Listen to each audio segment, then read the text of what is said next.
تراغلی مومنان پها وسیجی ظلمیان پخوشالیجی اختر مبارک اختر مبارک. الحمد لأهله والصلاة على أهلها وبعد. محترم او معزز ورونو، په ننني درس کې د قرباني اړوند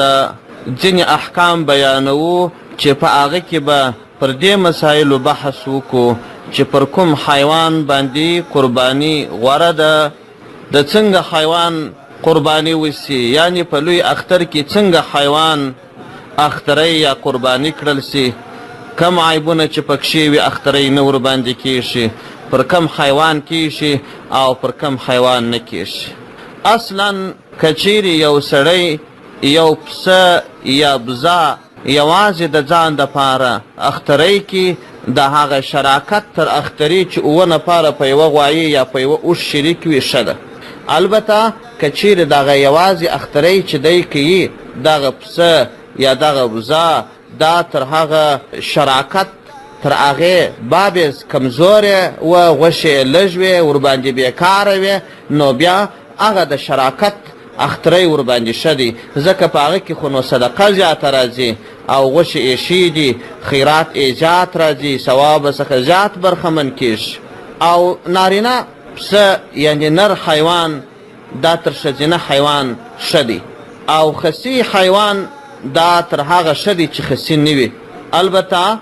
ماده حیوان یا ښځینه حیوان تر هغه حیوان په قربانۍ کې ښه دی چې خسي نه وي. او بعضې خلک داسې عادت لري چې یو ښه غټ چاغ پسه چې بیخي په ډېرو پیسو یې دا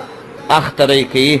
نو وایي که چیرې داسې د ډېر غټ قیامت اختری و تر هغه که چیرې دوه میانه پسونه یا میانه نور حیوانان اختری کی، یو به واجب اختری سی بل به نفل سی، دا ښه دی. د مثال په ډول باندې دلته په متوسط ډول باندې په اووه یا 8 یا 9 افغانۍ یو میانه پسه کېږي، 8 یا 9 په اووه به نو لا میانه نه وسي، په 8 یا 9 تر 100 افغانو پورې میانه حیوان کېږي. یو سړی داسې کوي په 25 افغانۍ باندې پسه رانیسي،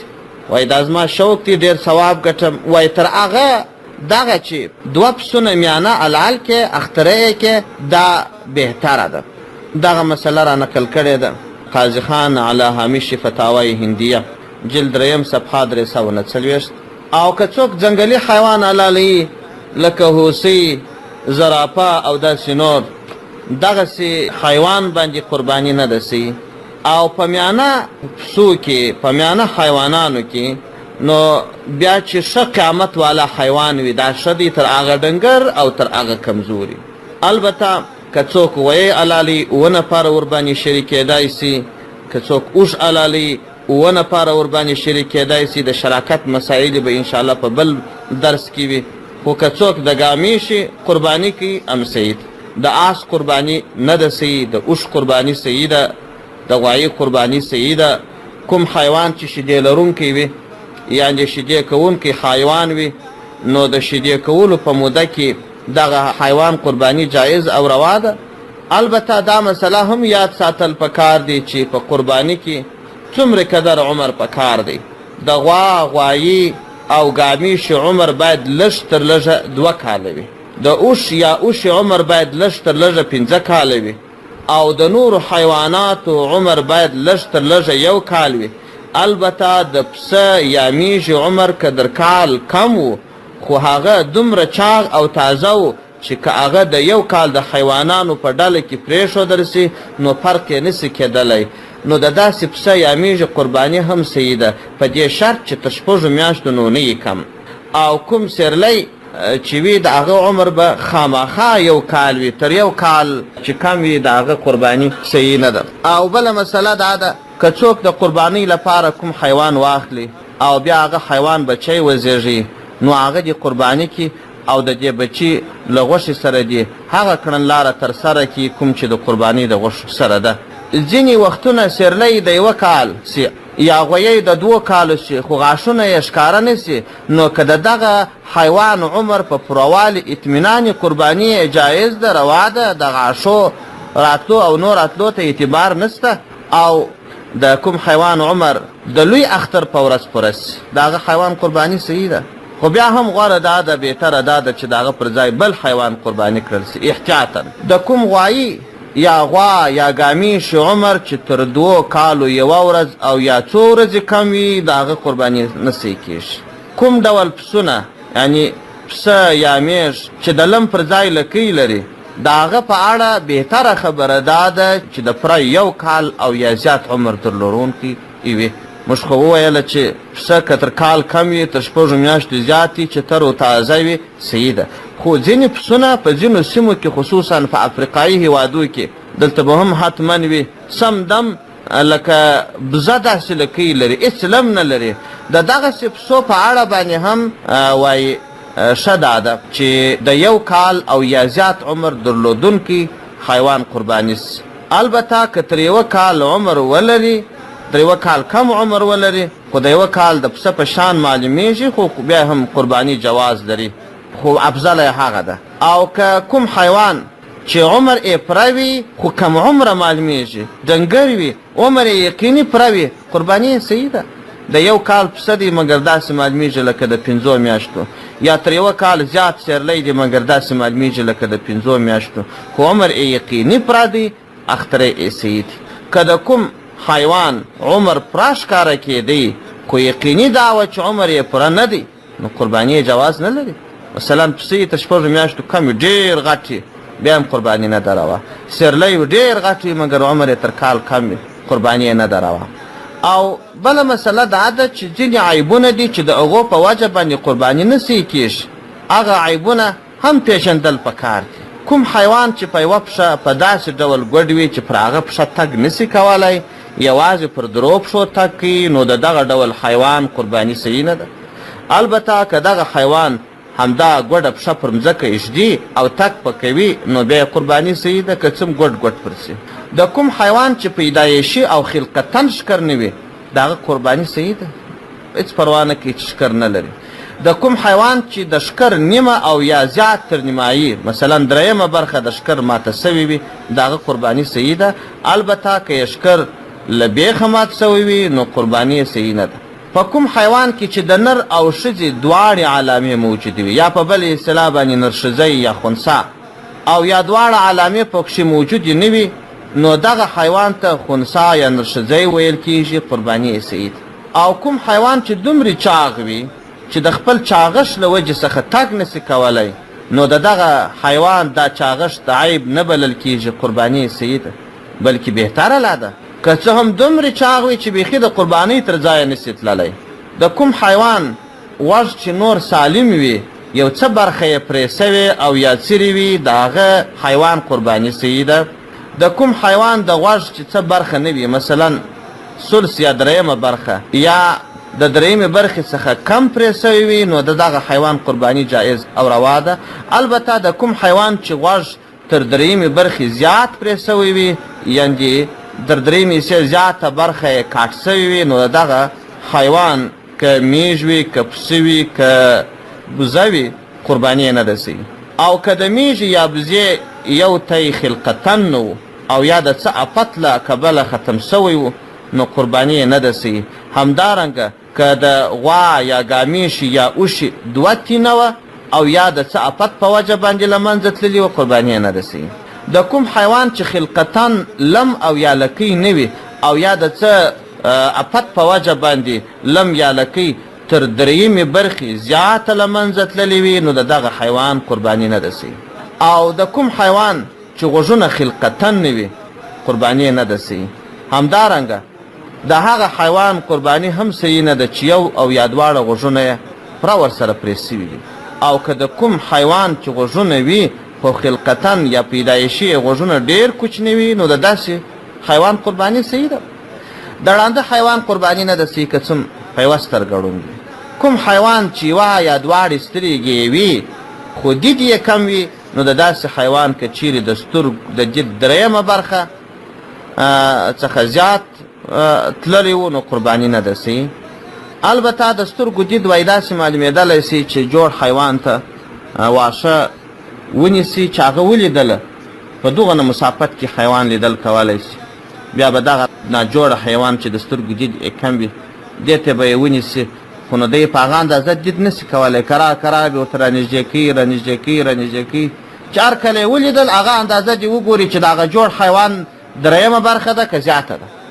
د میږ او بزې د دواړو او یا د یوه تیت څخه چې شیدې نه راځي، یو خو هغې چې له منځه تللي یا دا نور جوړ دی شیدې نه راځي وچ دی، د دغه حیوان قرباني صحیح نه ده. همدا ډول د غوا او ګامیش او اوښې که د څلورو یا دریو او یا د دوو تیو څخه شیدې نه راتللې قرباني یې صحیح نه ده.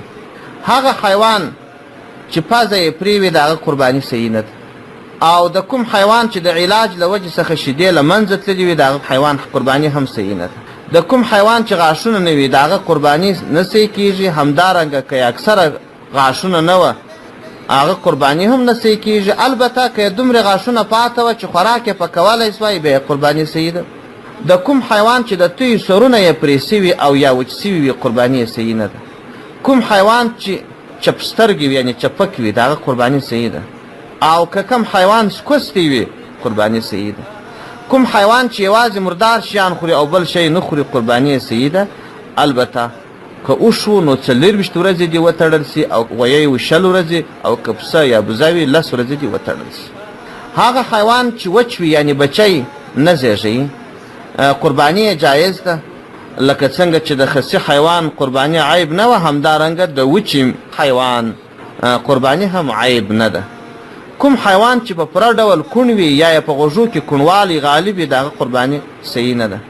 کوم حیوان چې د جماع کولو څخه عاجز وي د هغه قرباني صحیح ده، لکه خسي. د کوچني حیوان یعنې بزه، میږ یا مږ د جملې څخه د کوم حیوان ژبه نه وي قرباني صحیح ده. او د لوی حیواناتو له جملې څخه لکه غویی، اوښ او میږ که د کوم حیوان څخه ژبه نه وي قرباني نه صحیح کېږي. یعنې دا چې میږ، سیرلی، پسه په دې کې ژبه عیب نه ده او په لوی حیوان کې ژبه عیب ده. البته پسه هم که یې خوراک نه سوی کولی احتیاط دا دی چې قرباني یې ونیسي. کوم حیوان چې په داسې ډول لیونی وي چې دا لیونتوب یې د خوراک ورکولو او څرکولو معنی وي قرباني یې نه ده صحیح. او که لیونی و خو بیا هم په خوراکو چې شاک پوهېدی پروا نه کوي. کوم حیوان چې ډېر ناروغ وي او ناروغي یې ښکاره وي د هغه قرباني صحیح نه ده. البته کوم حیوان چې سطحي ناجوړي وي او دا مریضي یې پوره ښکاره نه وي د هغه قرباني صحیح ده. چاته چې څوک کوم حیوان تحفه یا هبه ورکړي او دی پر هغه قبضه حاصله کړي دی کولی سي چې د هغه شی بیرته قرباني کړي د هغه حیوان. او د غلا سوي یا غصب سوي حیوان قرباني صحیح نه ده، ځکه غل او یا غاصب د هغه حیوان مالک نه دی. که چا ورته هبه کړی کولی سي چې قرباني یې کړي، او که غلا کړی بیا نسي کولی. او که کوم د نصاب څښتن یعنې داسې څوک چې قرباني ورباندې لازمه وه د قرباني لپاره حیوان واخیستی لیکن تر څو ورځو وروسته هغه حیوان ناروغه سو یا داسې عیب پکښې پیدا سو کوم چې له وجې یې قرباني نه صحیح کېدله، نو په داسې صورت کې د هغه پر ذمه بله قرباني واجب ده. که د هغه قیمت قرباني او که د بل قیمت وي، یعنې دا چې تر هغه که ګران رانیسي که ارزانه. البته که داسې ناروغي او یا داسې تکلیف و کوم چې د قرباني د صحت معنی نه و نو بیا بله قرباني ورباندې اخیستل واجب نه ده، نو بس هغه دي حلال کی. او که د حلالولو په وخت کې په قرباني کې عیب پیدا سو حلالي بس پښې ورتړي او پښه یې ماته سوله یا غوښ پرې سو قرباني صحیح ده. او که کوم حیوان د هوسۍ او یا کوم حیوان او یا کوم بل حیوان لکه سپی او داسې نور شیدې خوړلې وي قرباني یې صحیح ده پروا نه کوي. او که کوم حیوان د انسان شیدې خوړلې وي هم یې قرباني صحیح ده. کوم حیوان چې په حرامه غذا پالل سوی مثلا د غلا یا غصب واښه یې خوړلې وي د غصب په پراړو وشپېشتو یا د غلا په شپېشتو یې لوی کړي قرباني یې صحیح ده. که څه هم د دې سړي دا کار حرام دی چې د پردي مالک بې اجازې مال را اخلي او په خپل حیوان یې خوري. او که د کوم چا د قرباني حیوان د ناروغي او یا کوم بل لامل لکه بله د اختر تر لمانځه مخکې حلال کړل سي نو پر هغه کس بله قرباني واجب ده. البته دا په ښار کې او په سارا کې خو نو سهار چې سپېدې را وچاودلې بس د سې قرباني صحیح ده. په ښار کې تر اختر تر لمانځه باید وروسته سي. کوم حیوان چې د ډېر عمر وي د هغه قرباني صحیح ده. که د کوم حیوان اخترۍ یا قرباني وسي او د هغه په نس کې اولاد و نو دغه قرباني صحیح ده. او که هغه اولاد یې ژوندی و او دغه کس صاحب نصاب نو هغه دې همداسې ژوندی صدقه کړي، که څه هم حلالول یې هم صحیح دي. د قرباني حیوان باید خرڅ نه کړل سي، او که یې خرڅ کړي او بل ارزانه یې واخیستی هغه به لابد پیسې به یې خیراتوي. او که د کوم حیوان پوست وځلی وي خو زخم پکښې نه و، ټول اندامونه یې سالم وه، د هغه حیوان قرباني جایز ده. که د کوم حیوان پر رانه داغ ایښودل سوی یا په مځکه کې د غوځارېدلو او یا وهلو له کبله په بدن ټپ یا نشه پاتې وي، د دې دواړو قرباني صحیح ده. خو غوره دا ده چې د قرباني په حیوان کې هېڅ عیب څرګند نه سي.